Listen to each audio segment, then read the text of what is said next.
اعوذ باللہ من الشیطان الرجیم بسم اللہ الرحمن الرحیم وَيَسْأَلُونَكَ عَنِ الْجِبَالِ فَقُلْ لَن يَنسِفُهَا رَبِّي نَسْفًا فَيَذَرُهَا قَاعًا صَفْصَفًا لَا تَرَىٰ فِيهَا عِوَجًا وَلَا أَمْتًا يَوْمَئِذٍ يَتَّبِعُونَ الدَّاعِيَ لَا عِوَجَ لَهُ وَخَشِيَتِ الْأَصْوَاتُ لِلرَّحْمَٰنِ فَلَا تَسْمَعُ إِلَّا هَمْسًا۔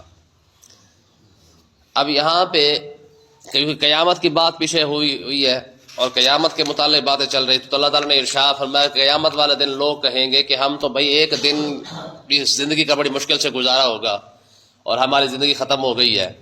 تو اللہ تعالیٰ نے ارشاد فرمایا اب ہوا کہ آقا علیہ الصلوۃ والسلام تشریف فرما تھے تو ایک شخص حاضر ہوا، قبیلہ بنو ثقیف کا ایک شخص تھا، وہ آیا اور اس نے آ کے پوچھا یا رسول اللہ ہم نے سنا قیامت کے متعلق یہ باتیں ہو رہی ہیں، تو قیامت کے متعلق ذرا یہ بتائیں یہ جو اتنے بڑے بڑے پہاڑ ہیں ان کا کیا بنے گا؟ یہ جو ہم پہاڑ دیکھتے ہیں قیامت کے متعلق ان کے ساتھ کیا ہوگا؟ تو اللہ تبارک و تعالیٰ نے اب ان کا جواب ارشاد فرمایا وَيَسْأَلُونَكَ عَنِ الْجِبَالِ، فرمایا محبوب آپ سے یہ پہاڑوں کے متعلق پوچھتے ہیں بھی قیامت کے دن ان کا کیا بنے گا؟ تو فقل آپ پھر انہیں فرما دیں يَنْسِفُهَا رَبِّي نَسْفًا، فرمایا میرا رب انہیں ریزہ ریزہ کر کے اڑا دے گا۔ کتنا بڑے بڑے بڑے پہاڑ ہیں، ٹھیک ہے جی، اور قرآن مجید کہتا ہے کہ ان پہاڑوں کو ہم نے کیل بنا کے ٹھوکا ہوا ہے، یعنی یہ پہاڑ آج بھی جو زمین جو موجود ہے یا برابر ہے یا ہلتی نہیں ہے، میں اس کی وجہ یہ ہے کہ ہم نے پہاڑوں کو والجبال اوتادا، ہم نے پہاڑوں کو کیل بنا کے اس کے اندر ٹھوکا ہے، تب جا کے یہ زمین جو ہے وہ برقرار ہے۔ تو اللہ تعالیٰ نے ارشاد فرمایا قیامت والے دن یہ اتنے بڑے بڑے پہاڑ جو میلوں پر پھیلے ہوئے ہیں، اور یہ تو سائنس بھی آج کہتی ہے کہ جتنا پہاڑ اوپر ہوتا ہے اس سے ڈبل ٹرپل جو ہے نیچے ہوتا ہے، تو کیل کا بھی یہی حال ہوتا ہے کہ اوپر تو تھوڑا سا نظر آتا ہے، زیادہ تو نیچے ہی ہوتا ہے۔ تو فرمایا یہ جو کیل بنے ہوئے ہیں نا زمین کے، فرمایا قیامت والے دن یہ سارے پہاڑ رب جڑ سے اکھاڑے گا، نیچے سے اکھاڑ کے کرے گا کیا؟ فرمایا يَنْسِفُهَا رَبِّي نَسْفًا، میرا رب انہیں ریزہ ریزہ بنا کے اڑا دے گا۔ چھوٹے چھوٹے تنکے ہوا میں اڑ رہے ہوتے نا، میں یہی حال پہاڑ کا ہوگا۔ اور فَيَذَرُهَا قَاعًا صَفْصَفًا، اور اب ہوگا کیا؟ میں زمین ایسے چٹیل میدان اور ہموار بن جائے گی کہ بندہ آخری کونے میں بھی کھڑا ہوگا تو دوسرے کونے تک اس کی نگاہ چلی جائے گی، یعنی یوں سمجھے کوئی ٹبا ٹویا نہیں، کوئی اونچی نیچی جگہ نہیں، کوئی جناب درخت نہیں، کوئی پہاڑ نہیں، کوئی مطلب ہے کہ یوں سمجھ لے کہ کوئی چیز ایسی ہو گئی نہیں کہ جناب جس سے آپ کہہ لیں یار یہ جگہ اونچی ہے اور وہ جگہ نیچی ہے، نہ، ساری زمین یہ قیامت والے دن بالکل ہموار کر دی جائے گی۔ اور اللہ تعالیٰ نے کیا ارشاد فرمایا لا تری فیہا عوجا ولا امتا، میں تو اس کے اندر کوئی موڑ اور کوئی اونچی نیچی جگہ نہیں دیکھے گا۔ دیکھیں نا جی، آج ہم جب دنیا میں ہیں تو ہم جب دنیا سے فوت ہوتے ہیں تو ہمارے سامنے یہ پہاڑ، یہ بلڈنگیں، یہ گھر، یہ سڑکیں، یہ سارا کچھ موجود ہے، لیکن جب ہم قبروں سے اٹھیں گے تب یہ سارا کچھ موجود نہیں ہوگا، اور یہ اتنی تباہی پھیل جائے گی کہ کوئی شے جو نظر نہیں آئے گی، اور ایسے برابر کر دیا جائے گا جیسے مستری جو ہے وہ پھیرتے نا اوپر سے اور برابر کر دیتے ہیں، ٹھیک ہے جی۔ تو کہنے کا مقصد یہ ہے کہ جس طریقے سے ہمیں کوئی پلان چیز نظر آتی ہے نا، بالکل وہ ایک نکر سے دیکھے اور دوسرے نکر تک نگاہ چلی جاتی ہے اور برابر ہوتا ہے، فرمایا یہی حال اس وقت پوری روح زمین کا کر دیا جائے گا، ٹھیک ہے۔ اور ہوگا کیا؟ فرمایا یومئذ یتبعون الداعی لا عوج لہ، فرمایا اس دن ہوگا کیا؟ فرمایا جب اس دن آواز دینے والا جب آواز دے گا تو ہر بندے کو چاہتے ہوئے نہ چاہتے ہوئے اس آواز کے پیچھے چلنا پڑے گا۔ یہ دو سور پھونکے جائے گا نا، پہلا سور پھونکا جائے گا تو ظاہر ہے سارا کچھ تباہ و برباد ہو جائے گا، جب دوسرا سور پھونکا جائے گا تو پھر اٹھایا جائے گا۔ تو یہ جو مرحلہ ہے اٹھانے کا، یاسین ظاہر ہے ہم روز پڑھتے ہیں تلاوت کرتے رہتے ہیں، لیکن یاسین کے اندر یہ اٹھائے جانے کا یہ سارا مرحلہ ہے۔ ونفخ فی الصور فاذا هم من الاجداث الى ربهم ينسلون، میں جب مردے قبروں سے اٹھیں گے نا، قبروں سے اٹھنے کے بعد ان کا حال کیا ہوگا؟ قالوا یا ویلنا من بعثنا من مرقدنا، میں اس دن جو ہے وہ مردے کہہ رہے ہوں گے کہ یہ آج کس نے ہمیں اپنے قبروں سے اٹھا دیا ہے، کاش کہ ہم نہ اٹھایا جاتا۔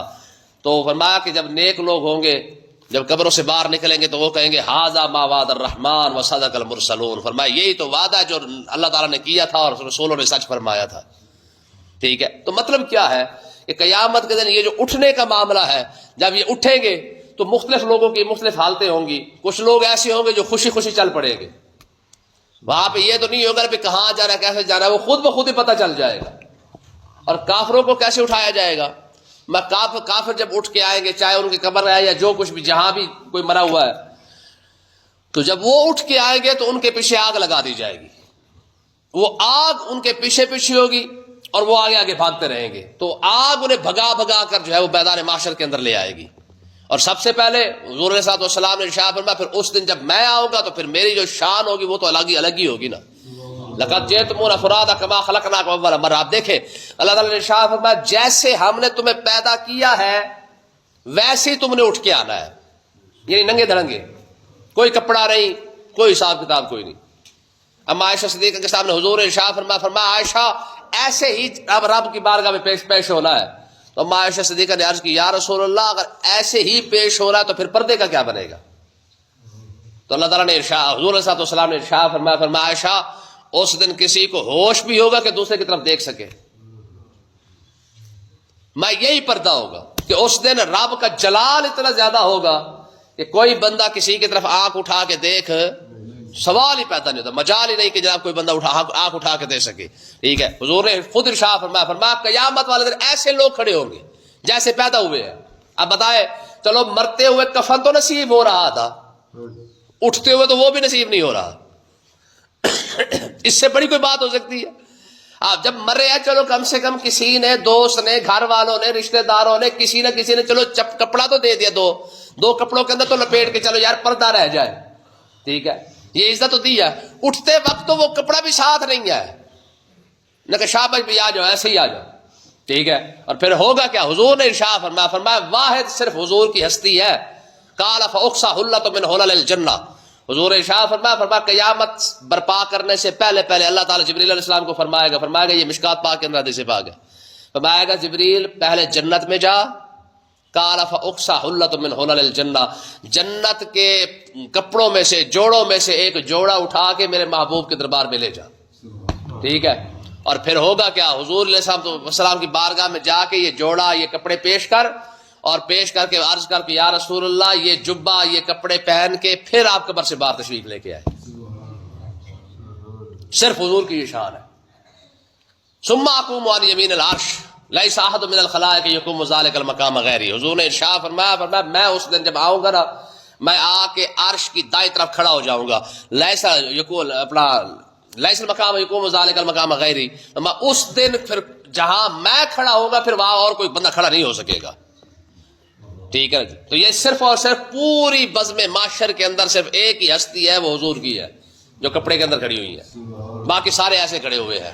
انبیاء کی تو شان ہی الگ ہوگی نا پھر۔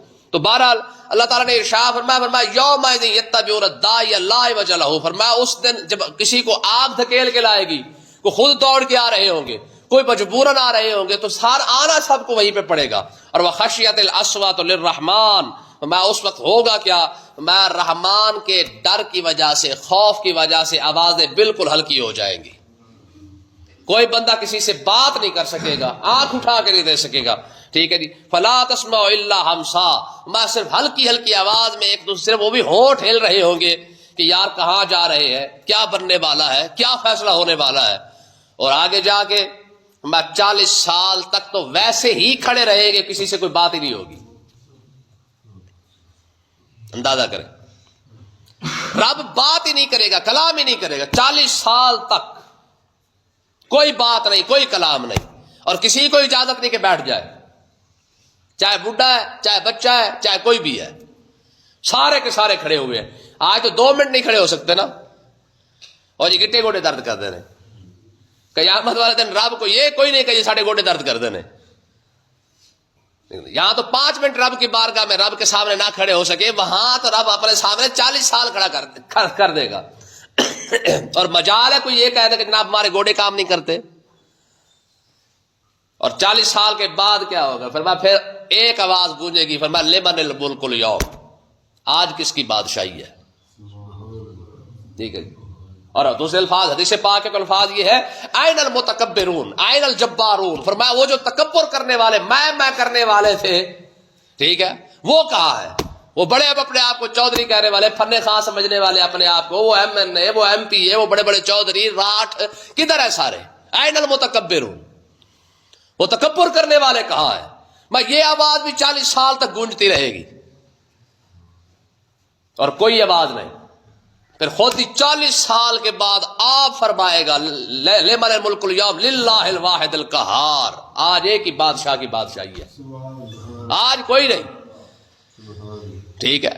تو یہ قیامت کا منظر ہوگا. فرمایا آگے، فرمایا یومئذ لا تنفع الشفاعۃ الا من اذن له الرحمن. فرمایا قیامت والے دن پھر اجازت نہیں ہوگی کہ کوئی کسی کی سفارش کر سکے. آج تو پیسے چل جاتے ہیں نا، رشوت چل جاتی ہے، ٹھیک ہے جی، ہاں چائے اور پانی چلتا رہتا ہے. فرمایا قیامت والے دن کسی کا چائے پانی نہیں چلنا ہے. قیامت والے دن کسی کو شفاعت کی اجازت نہیں ہے کہ کوئی کھڑا ہو کے شفاعت ہی کر سکے. ہاں ہوگا کیا، الا من اذن له الرحمن، جسے اللہ تعالیٰ اجازت عطا فرمائے گا، اجازت کے ملنے کے بعد جا کے کوئی کسی کی سفارش کر سکے گا. یار ذرا منظر تو وہ دیکھے نا، قرآن مجید کے الفاظ ہے دوسری جگہ پہ، میں وہ امہ و ابیہ و صاحبۃ و اخیہ. میں قیامت والے دن تو حال یہ ہوگا کہ جناب ماں بھی اپنا دودھ پیتا بچہ اٹھا کے پھینک کے کہے گی کہ مالک اسے جہنم میں ڈال دے، مجھے چھوڑ دے. اس سے بڑی کوئی بات ہو سکتی ہے؟